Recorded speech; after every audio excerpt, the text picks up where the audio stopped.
நமச்சிவாய வாழ்க. நாதன் தாழ்வாழ்க. தென்னாடுடைய சிவனே போற்றி. எந்நாட்டவர்க்கும் இறைவா போற்றி. அன்பிற்கினிய நண்பர்களே, அடியேன் நாகராஜன். காலை வணக்கம். நண்பர்களே, நாம் திருவாசகத்தை படித்து பொருளுணர்ந்து வருகிறோம். திருவாசகத்தில் அமைந்துள்ள 51 பகுதிகளில் 5வது பகுதியாக வரும் திருச்சதக பாடல்கள் 100ம் 10 அந்தாதி அமைப்பில் தொகுக்கப்பட்டுள்ளது. அந்த 10 தலைப்புகள் மெய்யுணர்தல், அதாவது தன்னை முழுமையாக உணர்தல், அறிவுறுத்தல், சுட்டறுத்தல், ஆத்தும சுத்தி, கைமாறு கொடுத்தல், அனுபோக சுத்தி, காருண்யத்து இரங்கல், ஆனந்தத்து அழுத்தல், ஆனந்த பரவசம், ஆனந்தாதீதம் ஆகும். இதுவரை திருச்சதகத்தில் நாம் ஆத்ம சுத்தி வரையிலான பாடல்களை படித்தோம். இனி கைமாறு கொடுத்தல் என்ற தலைப்பின் கீழ் வரும் 10 பாடல்களை படிக்கப் போகிறோம். கைமாறு கொடுத்தால், அதாவது உதவி செய்தவர்க்கு திரும்ப உதவி செய்தல் கைமாறு கொடுத்தலாகும். இதயத்தில் உள்ள ஒரு வாழ்வு பழுதாகிவிட்டால் அதற்கு பதில் ஒரு செயற்கை வாழ்வு பொருத்துவார்கள். அதை சரி செய்யவோ புதிதாக பொருத்தவோ உடலை கீறி அறுவை சிகிச்சை மூலம் மருத்துவர் செய்யும் முயற்சியும், நோயாளி படும் இன்னல்களும், அத்துடன் செலவாகும் பல லட்சம் ரூபாய்களும் நம் நினைவுக்கு வருகிறது. ஆனால் அந்த வாழ்வைப் போலவே நம்முடைய உடல் உறுப்புகளையும் நமக்கு வாழ்க்கை முறையையும் இலவசமாக தந்த கடவுளுக்கு நாம் என்ன கைமாறு செய்தோம்? இறைவன் தனக்கு தந்த ஒவ்வொன்றையும் எண்ணி அதற்கு என்ன கைமாறு செய்ய போகிறேன் என்று உருகுகிறார் மாணிக்கவாசகர். அவர் பாண்டிய மன்னனின் அமைச்சர்களில் ஒருவராக வேலை செய்து கொண்டிருந்தார். ஆனால் இறைவன் தேடிச் சென்று அவரை ஆட்கொள்கிறார். நாம தேடினாலும் அவன் அருள் இல்லாமல் அவனை அடைய முடியாது.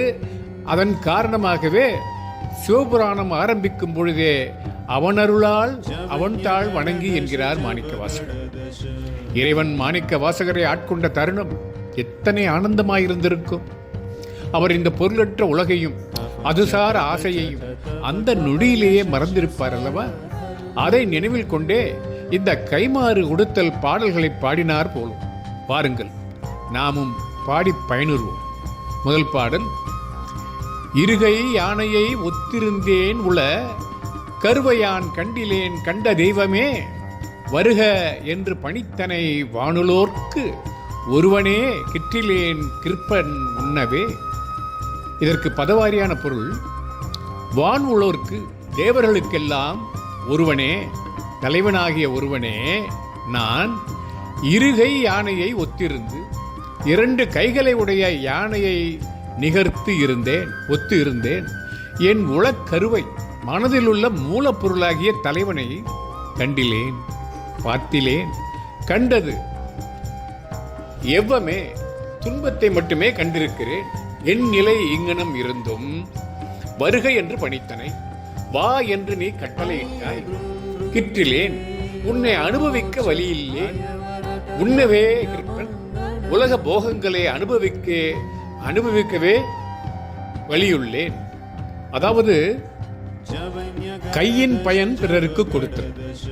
யானை பிரிதையாகிய கைகை உடையதாய் இருந்தும் பிறருக்கு உபகாரமாகவோ பிரதி உபகாரமாகவோ கொடுக்கும் தன்மை இல்லாது இருக்கின்றது. அதுபோலவே நானும் இருக்கின்றேன் என்பதை குறிக்கத்தான் இரு கை யானையை ஒத்திருந்து என்கிறார் மாணிக்கவாசகர். யானைக்கில்லை தானமும் தருவும் என்ற நருந்தொகையில் கூட ஒரு வரிகள் வரும். அறிவில்லாத மனிதனை இருகால் மாடே என அழைப்பது உலக வழக்கு. அதே போல தம்மை இருகை யானை என்று கூறிக்கொள்கிறார் மாணிக்கவாசகர். பேரின்பத்தை விரும்புவோர் மனதை அகமுகமாக செலுத்தி மூலப்பொருளை நாட வேண்டும் என்று சொல்ல வருகிறார். அதைத்தான் கருவையான் கண்டிலேன் என்கிறார். மனதை புறத்தே செலுத்தினால் துன்பந்தான் உண்டாகும் என்பதைத்தான் கண்ட தெய்வமே என்று கூறுகிறார். இதனால் உலகப் பொருள்களில் மனதை செலுத்தினால் துன்பம்தான் என்றும் கூற வருகிறார். இதற்கு அடுத்த பாடல்: உண்டர் ஒன்பொருள் என்றுணர் வார்க்கலாம் பெண்டிர் ஆனலே எந்தறியோன் கிளை தொண்ட நேர்க்குள்ளவா வந்து தோன்றினாய் கண்டும் கண்டிலேன் என்ன கண் மாயமே.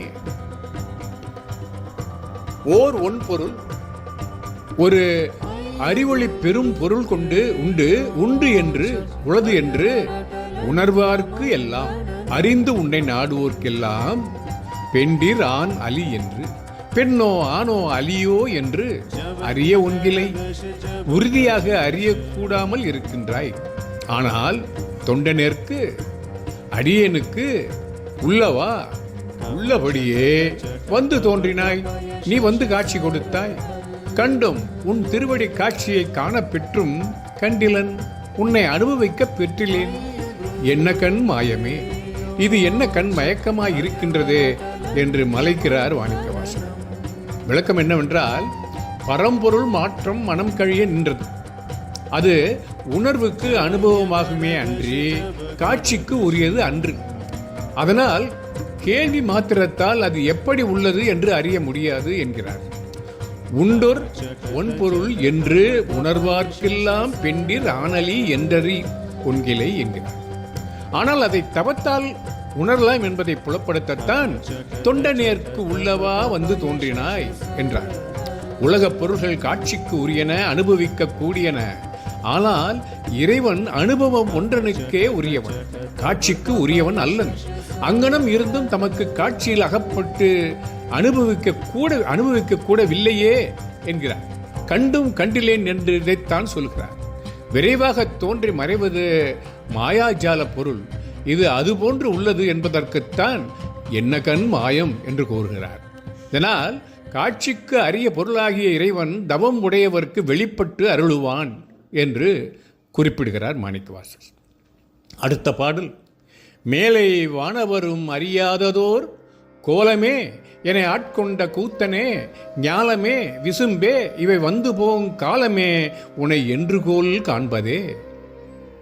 பொருள், மேலை வானவரும் மேலாகிய பதவியில் உள்ள கடவுளரும் அறியாததோர் கோலமே, அறியக்கூடாத அறிய முடியாத ஒப்பற்ற திருவுருவனே என ஆட்கொண்ட கூத்தனே, மிக்க தாழ்மையுடைய எளியனை அடிமை கொண்ட கூத்த பெருமானே, ஞாலமே விசும்பே இவை மண்ணும் விண்ணும் ஆகிய இவையாவும் வந்து போம் தோன்றி ஒடுங்குவதற்கு உரியன.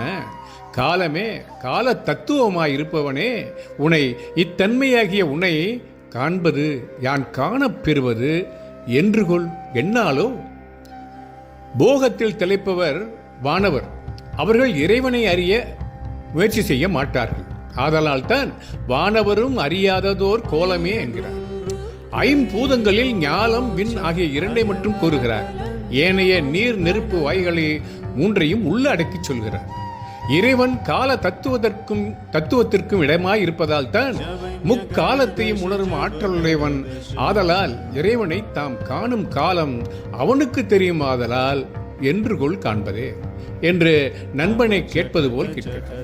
இதனால் காலத்தையும் இறைவனே நடத்துவதால் உயிர்கள் அவனுடன் சேரும் காலத்தையும் அறிந்து அவன் சேர்த்துக் கொள்வான் என்று வலியுறுத்துகிறார் மாணிக்கவாசகர்.